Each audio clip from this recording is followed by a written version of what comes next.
This is an event of the Center for Labor and Employment Law, and our moderator this morning is Ron Sheckman.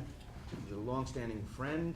He's a most distinguished graduate of this school, and has, for many, many years, carved out a very interesting career representing labor unions, talent, public and private sector.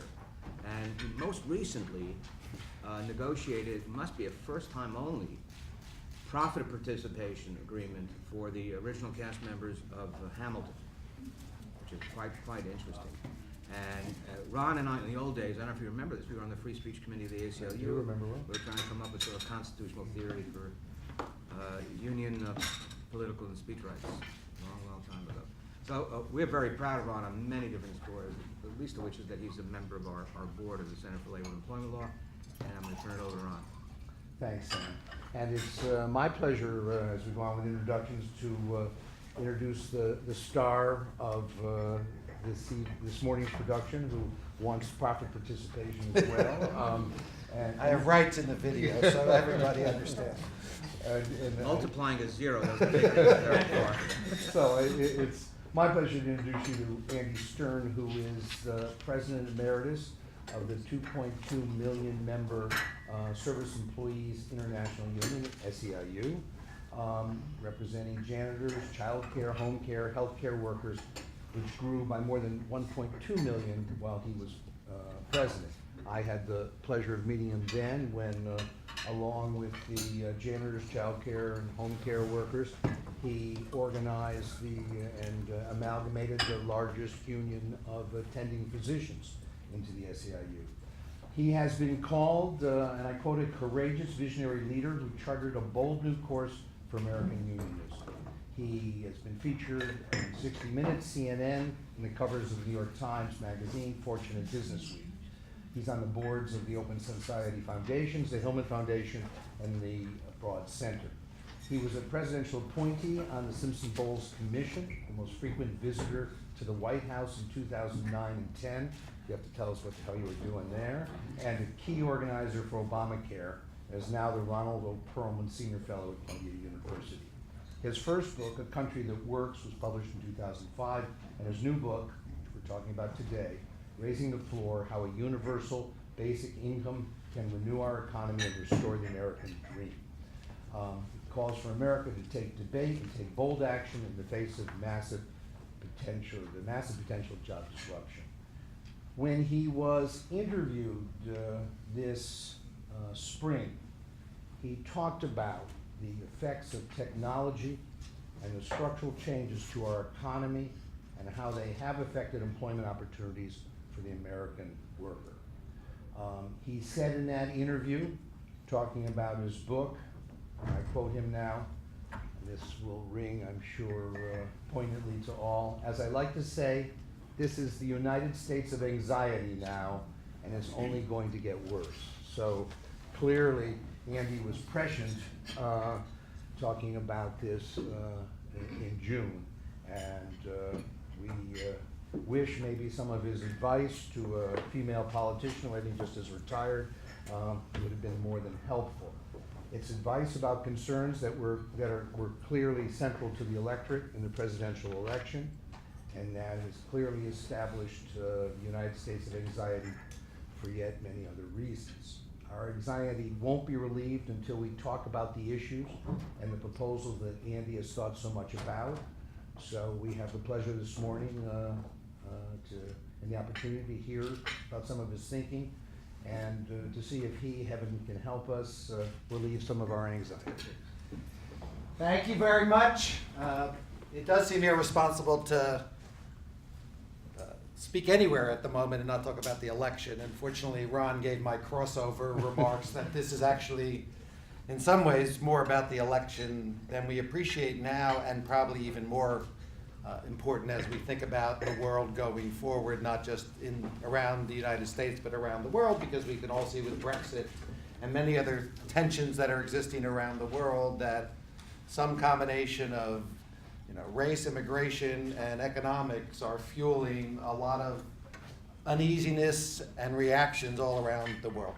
So you may wonder why you got up early in the morning to listen to someone who is Exhibit A of the one job in a lifetime 20th century economy, who comes from an institution, the American labor movement, not very well known for thinking about the future, and is going to talk to you about an idea called a universal basic income, which I didn't know what it was 3 years ago. And so thank you for coming, because you may find that this was an early morning that may not have solved all your needs, but I want to explain how I got here in front of you to talk about this. As was said, I spent my entire life in the most wonderful institution that I can possibly imagine. I was supposed to go to law school. My father is a lawyer. My brother and sisters are lawyers. And I decided at some point along the world there was a better way for me, in terms of someone who has ADHD and a little bit of a juvenile delinquent, to live his life, and that was trying to change other people's lives. And I was very fortunate. I knew nothing about unions when I was growing up across the river in New Jersey. I got my first job as a welfare worker, of all things, which will be very relevant as we talk about the book. I went to my first union meeting because they were serving pizza. That was a very principled and profound reason. And then spent the rest of my life, 38 years, doing the most wonderful thing with janitors and security officers and nursing home care, child care workers, which is working together to make people who are basically powerless, through our union, become powerful. And I said, and I still believe, that the union movement was the best anti-poverty program, the best welfare program, the best job creation program, the best benefit program, retirement program America ever created for the 20th century, and it didn't cost the government a dime. And in the absence of unions, the world has changed. And for me, I was very lucky to eventually become, for 14 years, president of what became the largest union in the United States, the fastest growing union in the world. We ended up having offices and running campaigns in 12 different countries. I spent a lot of my life trying to hold private equity and Walmart and banks and large multinational employers accountable to the workers that they represent. I had a lot of wonderful experiences with all the people I work with, of becoming a large union, the largest political action committee in the country, spending 5 years trying to win Obamacare, so not our members who already had health insurance, but so that every American had an opportunity to have the kind of security they wanted to do. I was the most frequent visitor to the White House. The dirty little secret is, every time you go on the White House tour, it counts. So take the tour a lot, and you too can be a very important person. Just never tell that story out loud. I was on the Simpson Bowles Commission. I did something that people never do in Washington, is I quit. I retired. And I didn't retire because I didn't know, that it wasn't a good job or I was going to lose my election. I retired because I joined the labor movement because I wanted to change people's lives. And I had lost an ability to understand in the economy, and this was 2010, where inequality was rising, unions were shrinking, jobs were getting worse, like how to lead an organization of 2.2 million people when you didn't know where to take it. And I thought that was not the right job for me to be in, and there were lots of younger and more diverse group of people who were ready to lead. And I left and I began this journey, and I'm going to just tell you what I found, because I only learned 3 things. Took a lot of time, I'm a slow learner, but I did learn 3 things. First thing I learned is this. This is the 20th century American economy. I'll just explain it to you because you probably can't see it. But in the 20th century, everybody just talked about economic growth. And all you had to say if you're a politician is, the economy is growing. And what it really meant was the economy was growing, productivity growing, jobs were growing, and wages were growing. And it worked pretty well in the 20th century. The market and unions and the government sort of combined for large numbers of people to create what we bragged about, which was the largest middle class in the world. And there were lots of problems with capitalism, there were lots of problems, but people were trying to round off the rough edges, and as you can see, these 4 lines grew together. That's the 20th century economy, for the main part. Now, the end of the 20th century, something began to happen, and that is this green line, which we now know, looking backwards, which is income. We had growth in productivity, we had growth in GDP, we had growth in jobs, and we didn't have growth in income. And for 20 and now almost 30 years, American workers didn't get a raise. At least the median, the most of them very much is fueling the Trump anxiety, which we'll talk about. That we now know. You know, the union movement and other progressives and economists would say, you know, wages aren't growing, and everybody say, yeah, they're not growing now because that's because of globalization, but as soon as it settles down, wages will grow again, or there's a recession, or some other factor. And now we know that this is a structural problem in our economy, that you can have economic growth, productivity growth, job growth, and no wage growth. What we don't want to talk about is this, the red line, that's jobs. So now, the 21st century economy is you can have GDP growth and productivity growth and no job growth. In fact, we have not created one new net kind of 40-hour middle-class job since 2007. So all the jobs we've grown now have been low-wage, part-time, contingent, net in the economy. So this is the economy that Donald Trump ran on. And this is the economy that President Obama, for very good reasons, didn't want to talk about. He wanted to talk about 4.9% unemployment, 26 quarters in a row where we gained over 100,000 jobs.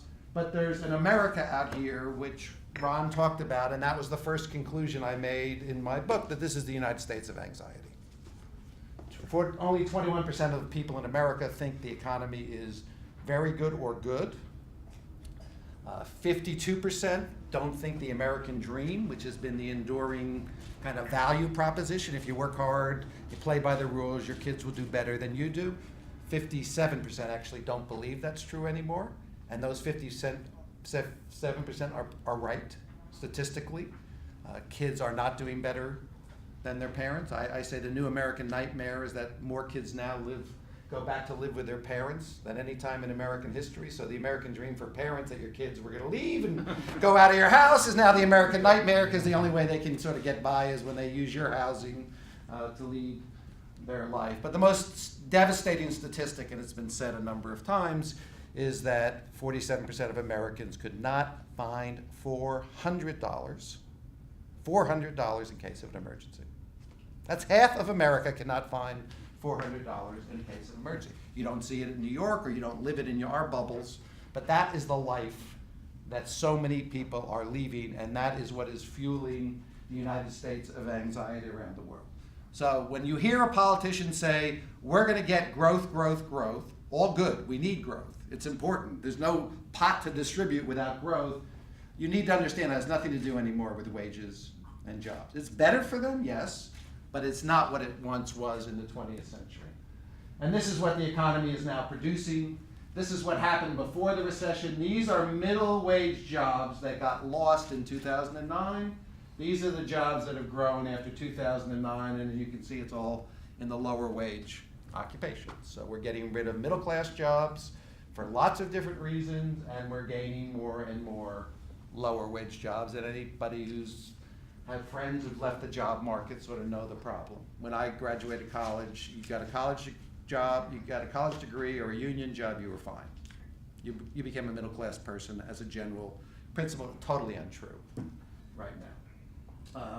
Second thing I learned, which we all now know, it wasn't learning, it was just understanding how profound it is, that we are moving from what I used to call an employer-managed work life, like you do at NYU, the employer, you're a professor, you're a worker, the employer manages your pension, your retirement, your wage, your career, and then you retire. And now we have a self-managed work life, which is you manage your retirement, you manage your health care, you manage your pension.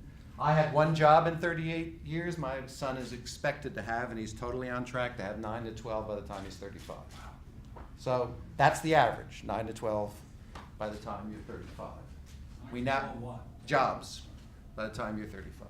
So what we now know, McKinsey says 30% of Americans are free agent who actively choose independent work and derive their primary income from it.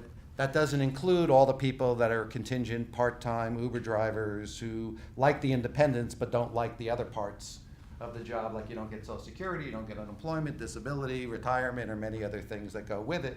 And so we now have a very different economy than what the white elite industrial workers of the Midwest, we may just have noticed they had a change of heart about the election, But the auto workers and the steel workers and the construction workers were the elite working class of the world. They had full pensions, full benefits, good salaries, homes in Upper Peninsula, Michigan, hunting camps. They were great jobs. They were not anywhere near minimum wage jobs. And because of globalization and trade and many other factors, those jobs of the elite white working class don't really exist anywhere near the extent they once did. So we now have a economy of the 21st century where growth doesn't produce jobs or wages, and we also have people really trying to figure out how to live in a world where the employer isn't managing your work life. And even if you want to have your employer manage your work life, only 20% of the companies that exist today will be economically relevant in 20 years. So even if you want to stick with your employer's not going to be around necessarily to stick with you, because that's of all the creative destruction that's going on in the economy. So what's happening? So there was this guy I met on my little walk through my self-learning experience called Andy Grove. And Andy Grove happened to do something very important, that he and Gordon Moore invented or created Intel as a major company that it is today. And everywhere you see powered by Intel, that little chip. So Andy Grove said to me, here's what I learned. He wrote this in a book called Only the Paranoid Survive. There are moments that are turning points. It's a confluence of events. It's not like one thing, climate change, or it's not one thing, globalization. It's a confluence of events. It doesn't even matter how you pull them apart, but it gets you to the point where there's a moment of dramatic change. They appear slowly. They're often not clear until events like wage stagnation are viewed in retrospect, and denial is often present in the early stages. And it happens for companies, but it also happens for countries. We are at that strategic inflection point. This country has gotten to a point where, because of the way the economy works, the way the economy is organized, and the final point, which I learned in my book, is this. If all this was the problem, it'd be a problem, but we could solve it. There are lots of things you can do to sort of compensate for this. Here's the third problem. McKinsey. Now, this is reputable research. This is not my research. If it was my research, I'd wonder about it myself. This is reputable research. So, McKinsey, 45% of all the activities individuals are paid to perform can be automated today. Oxford University, 47% of the total U.S. employment is at risk. President Obama's Council of Economic Advisors, 83% of the jobs that make less than $20 an hour will be impacted. One of the leading tech research firm, Gartner, 1/3 of the U.S. jobs will be affected. The Boston Consulting Group, they have the low estimate. Next 10 years, there'll be 16% less need for labor in the OECD. And if you really want to freak out, the World Bank, automation may eliminate 77% of the jobs in China, 69% in India. ILO has a report that says 77% of the jobs in Cambodia, and another huge amount in Vietnam. Like, we're on the verge of a catastrophe, and no one is talking about it. It's like impolite, I guess, to talk about economically what's happening in our country, and then more importantly, and Gavin Newsom, who's running for be mayor of California, fortunately, for the first time said, this is a dirty little secret no one wants to talk about, which is technology is about to really disrupt the labor market at a level that we don't appreciate. And interestingly, President Obama, who said very little during his term, and as you should know, I was the largest contributor to President Obama's campaign, which allows me to say almost anything I want about him without him saying, but that's not fair, which he would say. But he said, it's about time we have a discussion. The social safety net, as it's currently organized, won't work. And I'll tell you a little bit later what he said about a universal basic income. This is huge. This is huge. This is like 1,900 experts, right, that they asked. Half of them, again, not everybody, half of them say, we are at a point where robots and digital agents will displace significant numbers of both blue and white collar workers and masses of people who are effectively unemployable, and we will have breakdowns in the social order. I don't know, I read that, I kind of get nervous. And then I watch the election, I even get more nervous. And I watch Marie Le Pen, and I get even more nervous, because this is coming our way, and the history of the world is not good when there's economic dystopia, amongst people. But it's coming our way, or at least a lot of people think it's coming our way. By the way, just if you're really interested in this trade question, this is, everybody wants to kill trade, and you can debate trade, but 88% of lost factory jobs are a result of automation, not trade. So, but no one wants to talk about automation, everybody wants to talk. Whose findings that? Ball State just did a study on this. President Obama, I do think we may be in a slightly different period now simply because of the pervasive applicability of AI and other technologies. So, we now know that there's this massive tsunami coming our way. And I'll just explain it because Andy McAfee from MIT did this little story about you may know the story of the Indian king and the chess master.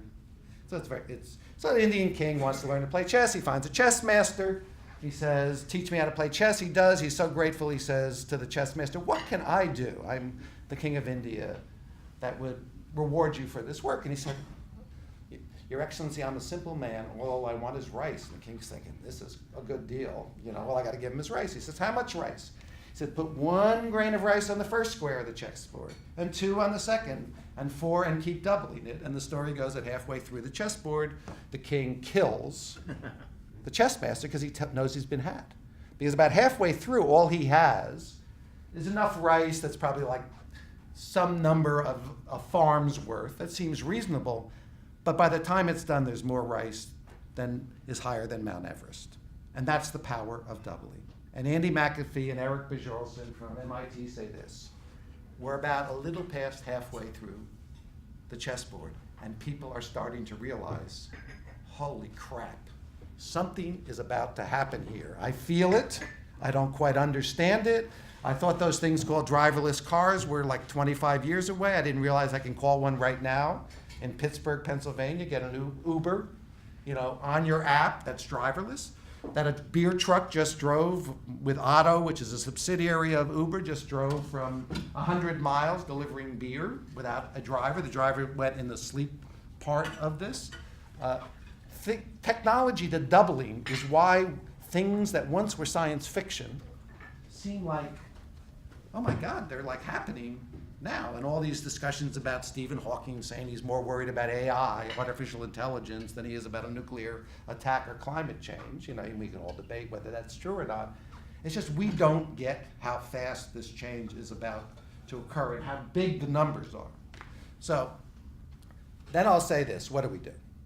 So the one thing we don't do, which I shouldn't say at an academic institution, is we don't debate whether this is true or not. It is totally true this has never happened before.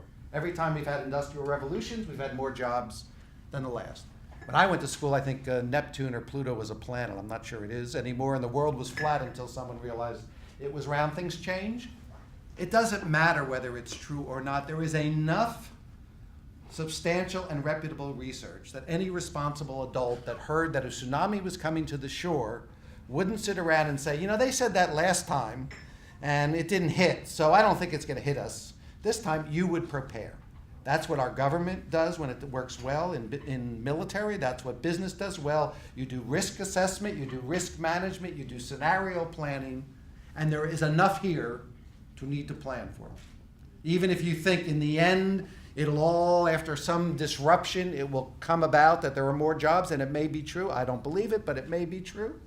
It was a horrible time during the Industrial Revolution. The transition was terrible.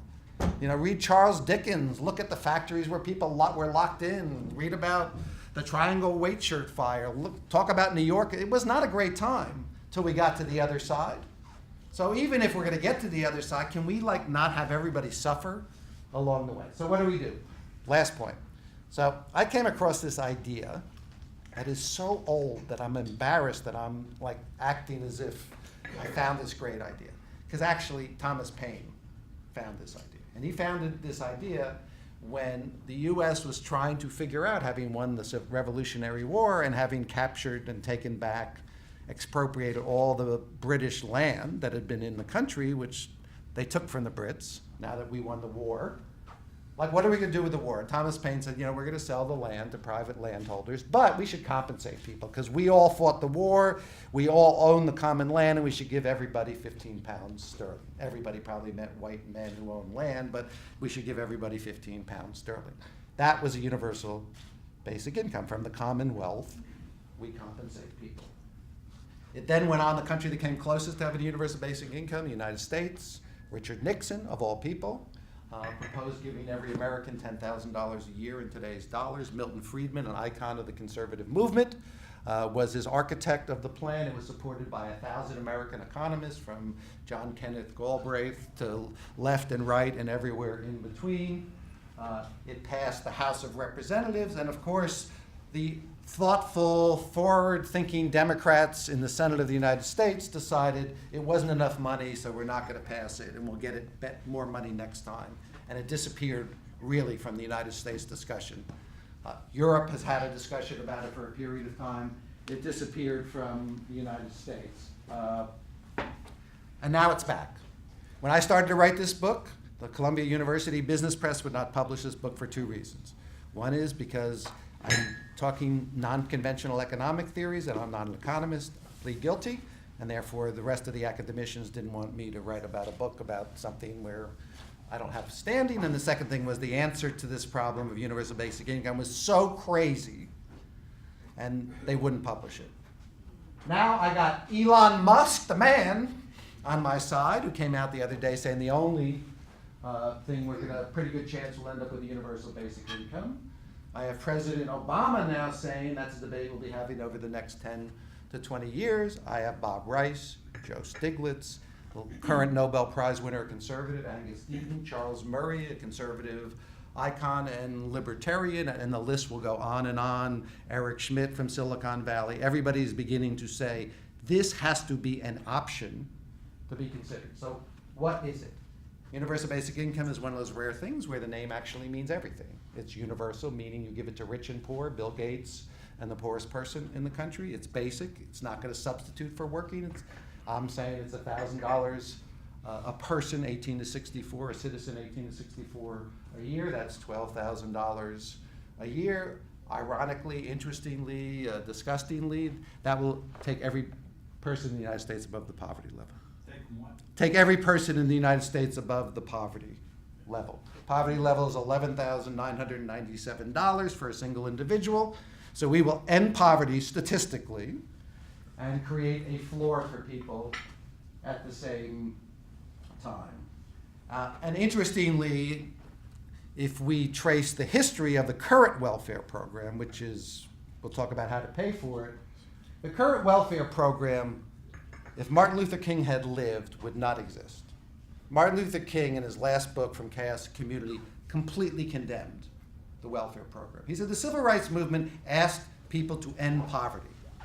We didn't ask for a food stamp program and an EITC program. In fact, there's 122 cash transfer programs in the federal government. We asked you to end poverty. And Martin Luther King said, if you want to end poverty, give people money. And that's what a universal basic income is, saying the same thing now, 60 years later, 50 years later. If you want to end poverty, give people money. And the idea is you would create a floor. You would not replace work because there'll still be some amount of work. We're all watching lots of us piece together work as independent contractors, your kids in different jobs. You know, it will not be a replacement, although I guess it could be for people that think that they want to be a poet or a writer, an artist, and they pool their money with a group of other people and find a place to live. That would be lovely too. But it's based on the recognition there's not going to be enough work to do. And it's based on the fact that I know it works for one reason. Because I am, and my friends are, proponents of and experience with parental basic income. And parental basic income is parents who provide stability for their kids by helping them by taking them on vacation and paying for it, by helping them if they have a bad bill, by helping them go to school. Those are things that parents who have means do to stabilize their kids' life. This is a discussion about having a country do something to stabilize everybody's life. So people are not living with $400 of fear the moment they see a bill, that they can't really afford. So it is a way either to help make a transition, to stabilize the country, and you pay for it by getting rid of some of the existing welfare programs. There's a big debate between libertarians and others about which programs you get rid of. You pay for it by doing something about what are called corporate tax expenditures, which are deductions that are given to companies and high-wage individuals. In our tax system, it's a different way of giving welfare. It's a prettier, nicer way that no one knows about of giving welfare to people who don't need it. There are other kinds of ways which we can talk about that you pay for it. And I'll just end by saying this. It's a terrible idea. It's like democracy. It's a terrible idea until you try everything else. So my point of my book is not this is the best idea I've ever seen in the world.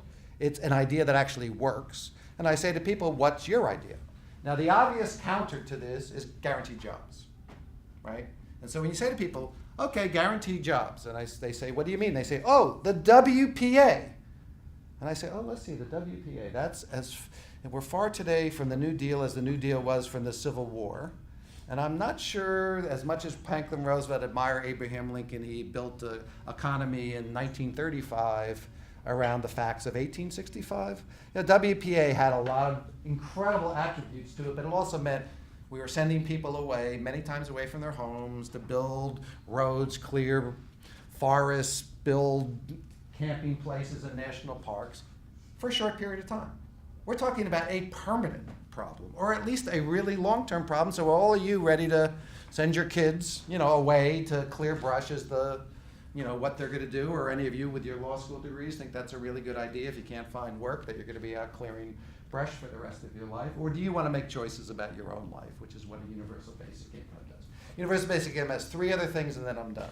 One, it compensates mostly women who've never been compensated before who want to raise children. We've never done that before in our life. It allows people who are in abusive relationships to walk away because they have resources, which is very unusual for people in many bad relationships. It allows workers to strike and have their own built-in strike fund. It allows employees to say to employers who want to mess with their hours and screw around with them, I'm out of here.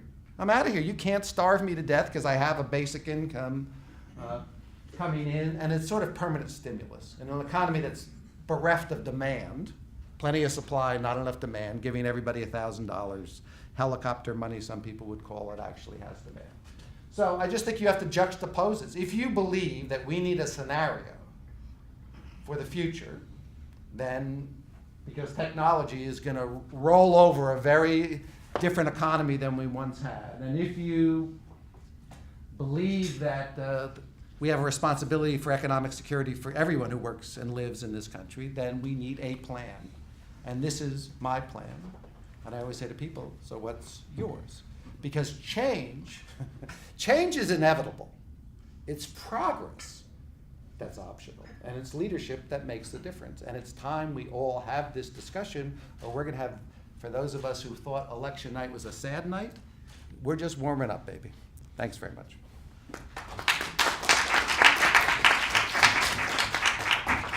So push back. Time. Could you identify yourselves? Questions? Sure. I understand there are a couple of pilots going on right now with a similar concept in, I think, Switzerland and maybe in Scandinavia, Finland. I'm not sure. I was wondering if you knew anything about how they're panning out, and I also was wondering if you could speak to the means testing, whether giving people who don't need the money is problematic from your perspectives. Sure. So the first question is just about experiments. So the biggest experiments that were ever run on universal basic income were run in the United States. We ran 5 different experiments in the 1960s. All the fears that everybody was going to get drunk, go to the bars, do drugs, put their feet up. They didn't have video games to play back then. Didn't prove out to be true. Switzerland actually didn't have an experiment. They had a referendum. It got badly beaten, like 73 to 27, which probably in a country that has a median income of $74,000 a year, universal health care and retirement, and a 3% unemployment rate wasn't the best place to try this out. But interestingly enough, 40% of millennials voted yes, and 65% of people said we're going to need it in 20 years. So even though the headlines are clear, underneath it, there's a sense of insecurity. So now we have Utrecht, which is in the Netherlands, experimenting, replacing basic income with welfare. We have Finland talking about a very large experiment, and Canada just announced an experiment in Ontario, which would guarantee every citizen up to, it's more of a negative income tax, so they beef up your income up to a certain level, so everybody would be guaranteed $20,000 a year. It was done by Justin Trudeau. Justin Trudeau's party ran on a universal basic income experiment, which only mirrors what his father did, who did a universal basic income experiment in Canada when he was there. That was also very successful. Give Directly, which is a charity, is doing this in Kenya, where they're giving 50,000 people grants, because we need to experiment, because everybody wonders what are the consequences and unintended consequences. Will there be inflation? Will rents go up? Will people get drunk? What will happen? Good questions. We don't have to do it for the whole country tomorrow, and I think that's a question the U.S. is going to have to answer. And so the last thing I'd say is I think where you will see action in the U.S. is not about universal basic income, although Donald Trump and block grants have potentials to be played around with to look different. But there's a lot of discussion now. I'm promoting by predicting this will happen. So this is a self-fulfilling prophecy, I hope. So there's all this brain research now about children 0 to 3. That most of your brain development happens at a very young age. We have no academic programs, no schools, no anything for kids 0 to 3. So teachers appropriately say one of the biggest problems they have is kids start off so far behind, not just economically damaged or in trauma now is the word people are using, but there's brain development issues that you can't recapture, right? Well, you could have a universal basic child grant to all parents, right? And a lot of people are beginning to talk about that. Canada actually just did this. So that's one area I think you'll see, and there's a group that will announce their existence very shortly that is very multi-ideological, from libertarian to progressives, called the Basic Income Collaborative. That's going to begin to sort of center a lot of work in the United States about all this work. And the second question was about The means testing. the means testing. So means testing means, are we going to give Bill Gates universal basic income? And there was a very famous British sociologist who said any policy for the poor only is poor policy. So we should not let people like Bill Gates or Warren Buffett pay less money than their secretaries in taxes. But why do we have to worry about universal basic income as there's so much more money they're making than the $12,000 a year we need to take back from them? Carried interest, you can go assets. So I just say, yes, we need a tax system that helps fund this, but why are we going to put all the burden on universal basic income and make that really hard to do because we're mad that Bill Gates is going to get it, but we're not mad that people are paying lower taxes than their secretary. So there is a funding issue. I just don't want to put this all on the backs of universal basic income to solve that problem. I have a question which is about evolution. Would you identify yourselves, please? My name is Alex Jurgen. I work in the technology sector. I have a question about both sort of how your plans to pay for this, and also your work with sort of conservative and libertarian groups. Because I think if you were to replace a lot of welfare programs with this, I think a lot of conservatives would appreciate these programs. So sort of how are you working with those? So I'm actually doing. There's a debate on something called, I guess, Intelligence Squared used to be down here for the debate. So I'm, of all things, debating on the same side as Charles Murray, who is a notorious person in the progressive intellectual community for a book he wrote about called The Bell Curve. But on universal basic income, he is a believer, except he is an extremist. He would get rit of Social Security, and if you gave him his perfect intellectual way, he would wipe out the $1.2 trillion that we now spend on every social safety net program and replace it, right? I don't do anything with Social Security, at least for people that have paid in, and I think healthcare is way too complicated to turn into a people are managing their own healthcare. It doesn't seem to work anywhere around the world. I don't think it's going to work any better here in terms of holding down costs. So, but then we do get into, I don't have any problem with cashing out EITC. I don't have any problem with cashing out unemployment insurance or food stamps because we're giving people back more. And my basic premise is if people are being hurt, we shouldn't do it. If it's revenue neutral, it's interesting, and if it's a positive, let's really take a good look at it. And I think there's a chance to make this revenue positive. And I think you look at programs like disability and other things, where people have unique circumstances, and we make adjustments for it. But it's kind of like the debate that started in healthcare. The first question is, do you want to do it? And then the second question you're asking is, can you find a way forward that's fair to people, that meets fiscal needs of other people? We did in healthcare find a crazy compromise, but it was a compromise that everybody sort of eventually, supported, at least in the advocate community, in the pharmaceutical community, in the medical community, for at least a period of time. And I think we're sort of there here. Do we really think this is the right answer?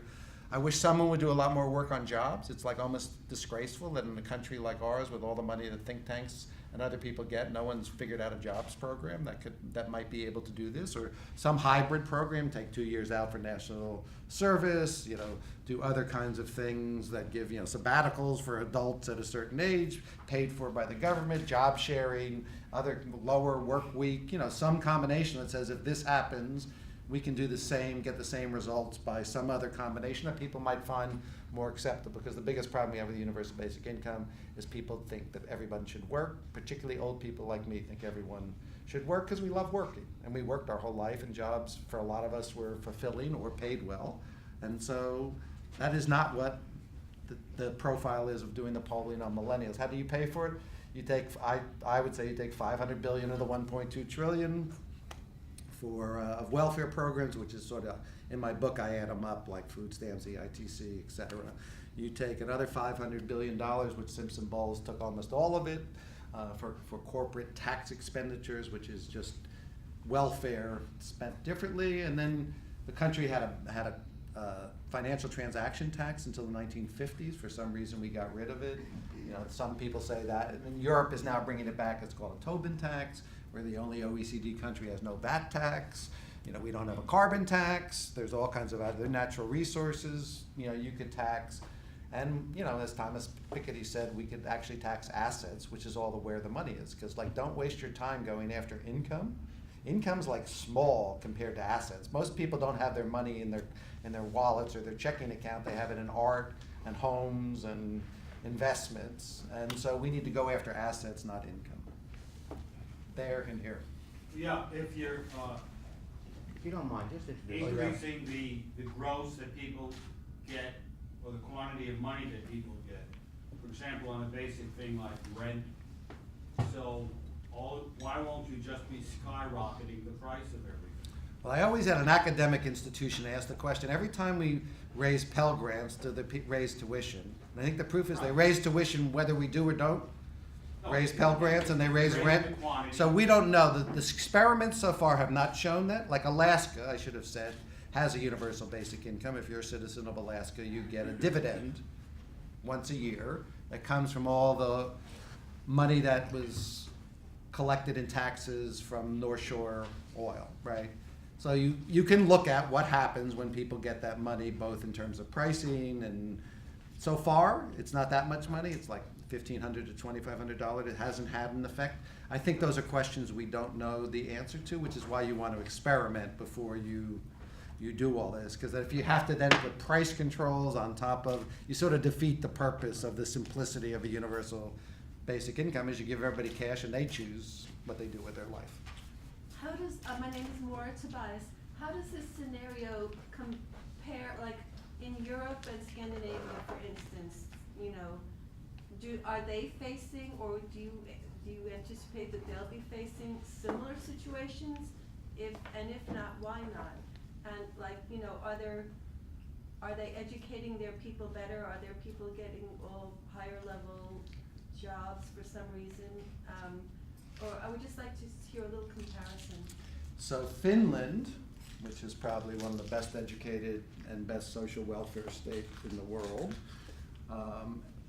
is conducting an experiment to substitute universal basic income from some of their unemployment and job retraining and to see if they'll actually get people back in the workforce quicker. And Utrecht is doing the same thing in the Netherlands, about that. And so, it's interesting that it's being done in very wealthy countries first. India is now gotten extremely interested in the last 3 months. And they actually have some kind of economic study they do every year, and they're looking at this, because it probably works better at a third world country, because the amount of money people have and need is lower than, you know, what you have in a first world country like Finland, although they have a lot of infrastructure. So yes, they're facing the same problems and more production of low-wage jobs. You know, I mean, we always should appreciate there will always be 20 to 30% of the people that have good jobs, right? But you take lawyers. I mean, last year, law school applications went down 30%. I don't want to say this dirty little secret out loud. Last year was the lowest year ever that lawyers with degrees got placed in law jobs in history. And it's, anybody ever has done any kind of legal work? I've only been on the receiving end of being sued and deposed, but there's all these things called keyword searches, and that used to be done by people. You know, the FBI can go through all those emails in 10 days. That would have taken 10 years at one point in history, because technology is taking out a lot of the lower skill functions. And software and robots don't necessarily replace everybody, they make people much more effective. So in my book I talk about Dave Cote, who's the CEO of Honeywell, who had 1,000 people when he started his job in HR, and now he's down to 300, and he thinks he'll go down to 100. Not that they, you know, because people do FAQs, and he's going to AI to ask your questions, and computers compute your retirement, you know, programs online instantaneously. You don't need the HR person to go and say, let me, you know, get your numbers. It's like I can get my numbers, I don't have to talk to you. And so just lots of things are becoming way more efficient. My name's Rosie, I'm a reporter at Cranes New York. Uh-oh, now I'm in trouble. I wondering why this number you picked is so low. I mean, this isn't really an income, it's a stipend more, right? Well, you know, this is a good question. So I picked it because I wanted to do two things at the same time: end poverty and provide stability. A stipend, a floor, you know, shock absorbers in a very unstable economy. And you know, when I looked at, and I say to people who are defending the current welfare system, and I totally admire all of them that have, you know, there's 50 million people in poverty. So if you have an anti-poverty program with 50 million people in poverty, you should probably look to see if it's really working. And sadly, what the federal poverty level is, you know, as a general rule in New York and places because of housing have a different number, is $11,997 or $94 a person. And so I just decided the important issue for me is two things. One is we realize we need a scenario to deal with this if it happens to be true, and not debate for the rest of our lives, well, it's not going to happen, it never happened before. I hope it doesn't. I like to be proven the biggest fool that ever lived, but I'm getting some really good company now with Elon Musk and the president and the Council of Economic Advisors, the ILO, the World Bank, and you know, Bob Reich and Angus Deaton and Nobel Prize winners like Joe Stiglitz. So I just picked a number to both end poverty and start the debate. And to me, it's kind of like healthcare. We're going to end up somewhere, but the first question is the scenario worth doing, and is this the right solution? Hey, if it's up to me, $12,000 would not be the number, you know, I would choose. I also do 18 to 64. Some people do kids. I don't do undocumented workers. Some people do. You know, there are just a million fights that will break out. I just don't want them to break out that people decide is it even worth fighting about, because there may be better solutions than this. Hi, my name is Tanvir Rahman, I'm an attorney. So it's great to see that President Obama and others have thought about this issue, but do you have any optimism about our next president having similar thoughts about these issues? I don't have much belief that almost any of our political people who've thought about the issue, because they've all thought about it, have the guts to say anything about it. They just want to blame someone for it, you know.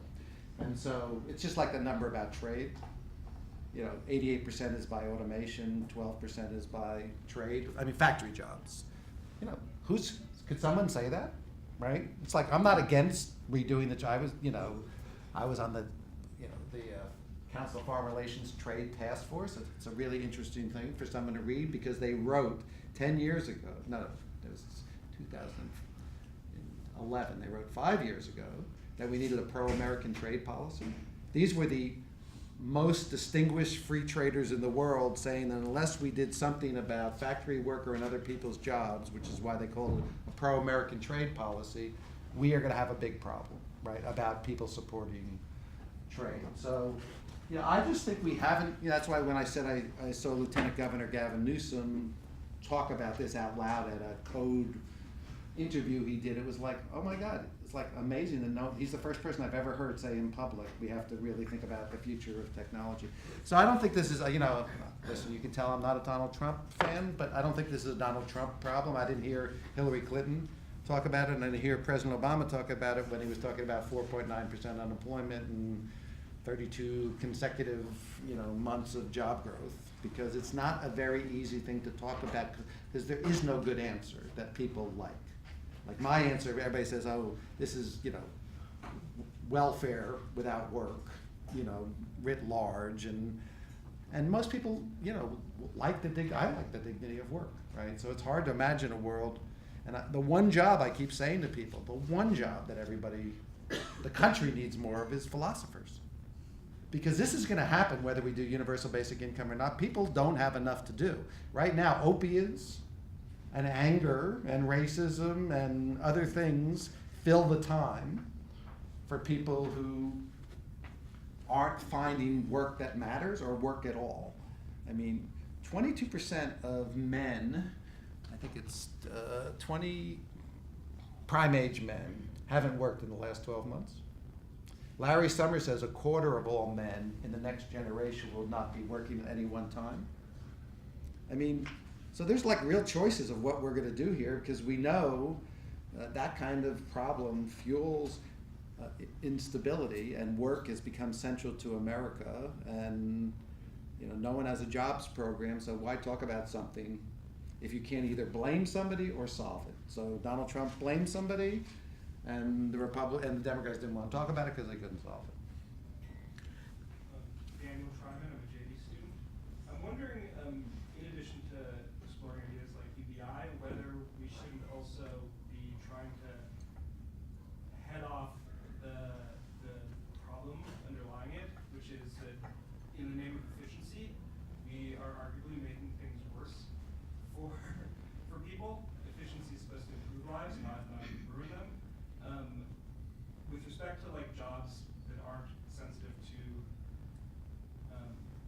competitive pressures from foreign countries, foreign labor, like we have control over, via regulatory means, whether automatic cars are going to completely displace drivers. That's something we can regulate in order to preserve those jobs. Shouldn't we also be thinking about, rather than just surrender to efficiency, whether we can have a pro-human labor policy? So I think that is totally possible, and my life experience has been it doesn't happen, that no one's yet stopped technology. Everybody creates friction and slows it down. No one's yet stopped it, you know, and then the technologists will say we're going to lower the price of goods, so the same amount of money we'll buy more things, which is true. You know, what phones and televisions and things once cost are lower. I think there's another argument which goes to the Hamilton question, you know, of should you have shared ownership, you know, and should everyone benefit somehow, you know, more cooperatively from the success of technology? If we can't stop it, can we share in it, as opposed to just, you know, sometimes people call universal basic income a payoff, you know, to allow people to make a lot of money, you know, they have to pay off some other group of people to keep them quiet, you know, or keep them happy.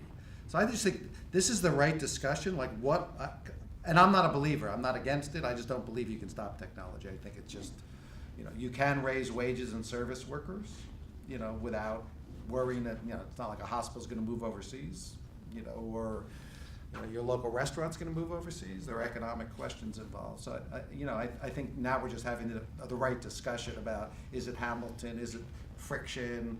You know, Jaron Lanier, who invented the internet, as opposed to Al Gore apparently, said, you know, that we could charge people, like every time Facebook sells your data or uses your data, why aren't you paid a royalty like a singer is paid for a song? And then he calculates how much money everybody would get by the fact that people are profiting off your data you know, that you never gave them permission to sell. If we had a law that said you could do that, we would actually find a new revenue source for people and take it from the people that are making, well. Andy, can we talk a little bit about jobs? I mean, there's a political science problem, or whatever they call it, a political economy problem, getting people to back a program where they're getting money for not working. My understanding of Charles Murray is that, and people on the conservative side, is they want to sort of exchange all welfare programs. And maybe that works, but you still have a problem of maybe people need support because they're dysfunctional families and all sorts of things that gave rise to these in-kind grants. There's a political problem. Why not jobs? I mean, there's a kind of a bipartisan belief right now, hearing it anyway, that there's a need to improve the infrastructure of the country. Some of these jobs may be highly skilled, but others may not be. Well, it's just, It doesn't have to be the same thing as cutting brush. You can be doing useful stuff and helping people out. So the question is, why not jobs? So, Yes. good question. So, infrastructure, In terms best of- number in terms of government- infrastructure. government, Yeah, created best jobs. number for infrastructure is 2.5 million jobs. The largest job in 29 states is truck driving. Truck drivers are 3.5 million truck drivers, 5 million people support truck drivers' insurance, rest stops, repairs. So let's assume we lose half of those in 10 years, which is a fair estimate, because driverless cars may be more of a personal choice. Driverless trucks are a capitalist business choice, and they're gonna deploy as soon as they, you know, get the regulatory relief, and I think this administration would be happy to give them, you know, the regulatory relief as opposed to create the regulatory barriers, you know, to do this. So let's assume we get 2.5 million infrastructure jobs and lose 2.5 million trucking jobs. So then people say, well, what else could people do if the government wanted to pay? So people always go appropriately to child care, elder care, kind of human services. And I say, that's perfectly fine too. And as long as college graduates who can't find jobs are gonna change my feeding tube, you know, I'm fine. But I think everybody thinks that white guys are gonna do infrastructure and women of color are gonna do caregiver jobs, right? And we're like gonna sort people differently in our own traditional ways. But someone should do the work on this, right? I don't think there's lots of this that works in the next 5 years, you know, I'm the 10-year guy, right? I'm like, you could do national service. 2 years national service takes 2 years out of the labor market, right?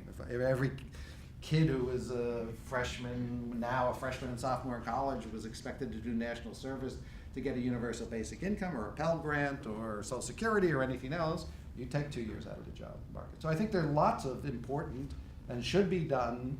You know, you can raise EITC, you can do job sharing, you can lower hours. But we should understand, you know, there's a cliff coming, right? And we should not do one without being prepared for the other. And I think a country should be able to do both, personally. Cindy Esplin, I teach here. So Andy, you mentioned the issue of immigration, and I know you, I fear your answer to my question is gonna be, that's one of those things we have to work out. But I know you've also thought about it more. There's a big issue, obviously, whether this money, at what point would this become available to new immigrants to the country? If you don't solve that problem right up front, people aren't gonna be willing to talk about this. It's like, you know, the Obamacare had to assure people, undocumented workers won't be able to get this, let's stop that. Now let's talk about why we should do it. So I suspect you've given more thought than, this is a detail to be worked out later. I just would like to hear more about that. So I'd say there's one really controversial thing I'll say and one easy thing. If people have documents, they're not undocumented. So everybody who's here, you know, if we're having this debate and by the time we're doing this, we still have 11 million undocumented workers, we will have a different set of problems in this country. Having said that, I don't want this debate to be about undocumented workers, as hard as that seems. That's not my Or controversial new thing. immigrants. Well, here's my controversial statement. If this is even remotely true, and if, other than humanitarian questions, why would we have new immigrants if the reason we brought people into this country is to do the jobs that no one else wants to do? I wonder, I think we are very running a big danger if we don't think about what's the purpose of immigration differently going forward. Not walls, not anything else, but how much is humanitarian, how much is ideological, how much is refugees, how much, but the job question is gonna really get turned on its head, and Donald Trump turned it on its head already before those truck drivers lost their jobs, or before the lawyers lose their jobs, or the adjunct professors can't find jobs, or, so I just think we have a temporary question which we can calculate how much is giving 10 million people. And then we have a longer term question which has nothing to do with universal basic income, is where does immigration fit in a world, which is Europe is dealing with this as well, where people don't have the kind of work that they want to do. And there aren't as, like, farm workers, like that's gonna be automated. Like, people don't get, machines are gonna pick Momentum, go look at them online. Momentum is a hamburger maker. You know, it can make hamburgers, really good hamburgers, not McDonald's hamburgers, really good hamburgers without people. Itza is opening up in New York City. It's a quinoa bar, no people. Two people in the kitchen just supervising it, no cooks, no anybody else. I mean, we don't get sometimes, you know, where the world is going, and I think we need to rediscuss the immigration question in light of this, and we should obviously cover the 12 million people that are here. Yeah, I think you only got part Well, of I it. called on you twice, didn't I? Yes, you did. These white men are just taking over. I get paid per question. Very good. Okay, you've only got part of the equation. If you don't fix costs or prices, you're playing with yourself.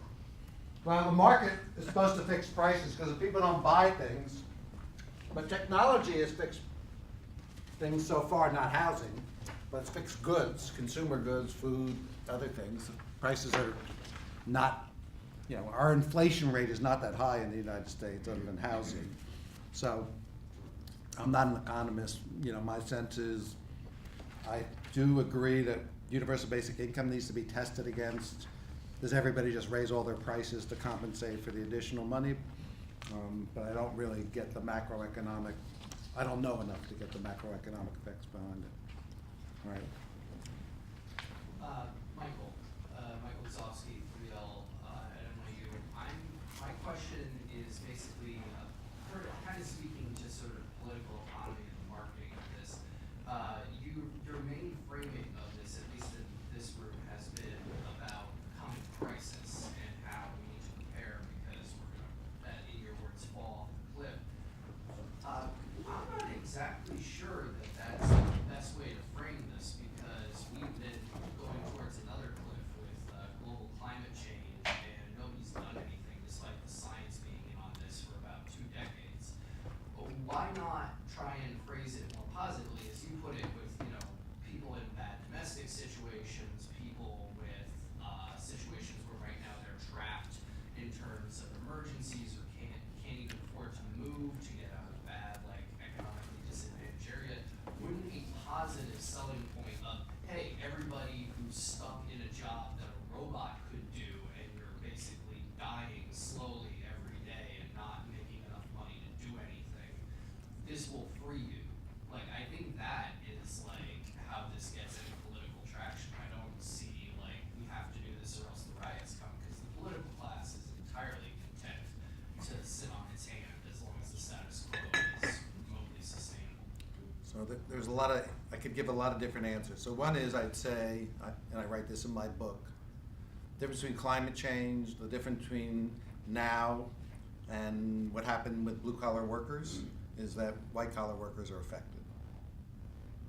And this is the Vietnam War versus the Iraq War. Vietnam War, people like me, number 9 in the draft. My mom was crazy, you know, anti-war, because her son was gonna go. Then we had an all-volunteer army, the Iraq War came, my son was of draft age. I was against the war, but I wasn't personally against the war to the same extent, because my son was not at risk. Accountants, lawyers, doctors, white-collar workers are taking the stockbrokers. The biggest job that MBAs did at Columbia when they left school, stock traders, stock analysts. Like that was your entry-level job, just like you got a job in a firm or something else. There are no stock traders. Algorithms are stock traders. Stock analysts, basic analysts, you know, Google is the basic analyst. I mean, at the high end, the mathematicians, you know, do lots of things. So I think we have a totally different situation where the people, I'm not saying, you know, Bill Gates' kids, but lots of kids of very successful middle and upper middle class are watching their kids do everything that they did and not succeeding. I think that's a different organizing environment. 2 is I suck at marketing, okay? Like, do not let me, like, give me something to say, but don't ask me to think about how best to say it. But there are people starting to work on this who are very good at marketing. You know, one of the people that's very much involved in the Basic Income Collaborative, if it gets going, is, you know, is Chris Hughes, who used to work for Facebook. This is an issue for younger people also, because the other dichotomy here is between people who've had a life that's been work-centric and satisfying, or at least paid off, and people who are millennials and younger who are entering a very different job market. And I think there's a second marketing question of who are we marketing to, trying to convince me and Donald Trump that work isn't important, or trying to have millennials think about what kind of world do we want to live in given climate and jobs and whatever, which is a big philosophical and political discussion. Back there and then. I was gonna ask about the social component, like how this plays out. I mean, so work isn't just income, work provides purpose. Could you identify yourself, please? Oh, sorry, Ellen Campbell, JD. So I was asking about the social aspect. Work isn't just income, it's a place to go, it's a purpose, it's dignity, it's engagement. How will universal basic income respond to that aspect? I mean, I just don't, it doesn't seem that a lot of communities where people are taking welfare and not working, that doesn't seem like that produces a lot of happiness. Well, I think that's why I said that philosophers are our most necessary missing component in the world today, because that is like the right question. The other thing we now know is that people working in shitty jobs is not really providing happiness, self-satisfaction. And, you know, I'm not Maslow, but I don't believe when he built the hierarchy and said self-satisfaction or self-actualization is the highest thing, he meant you were going to get a great job. I don't think that is the purpose of life either. And I think we're getting to the point where survival, people having to work collectively, a society, having to work to survive, is becoming more of an opportunity, and this is where hope could come in, to allow people to make all kinds of different choices. And it is completely acultural right now. And, you know, if self-satisfaction, self-actualization is the highest thing that men or women should strive for, you know, then we better think about this, because so far the 2 models we have, shitty jobs and no work, you know, don't seem to meet either need. And we are in need of a country with we are, for the first time in the country, we have a country that has no dominant culture, because the white Christian culture was the dominant culture. Now it's only 48%, at least of the voting population, is white Christians. So we have a country that's trying to find a new culture, and we have a country that's finding the white Protestant work ethic, you know, is being challenged at the same time, and that's why there's a lot of unsteadiness and insecurity, because it's a very different world, and we all don't know what our roles should be or where the world is going. Pete Frank, I work for $11.99. I know that place.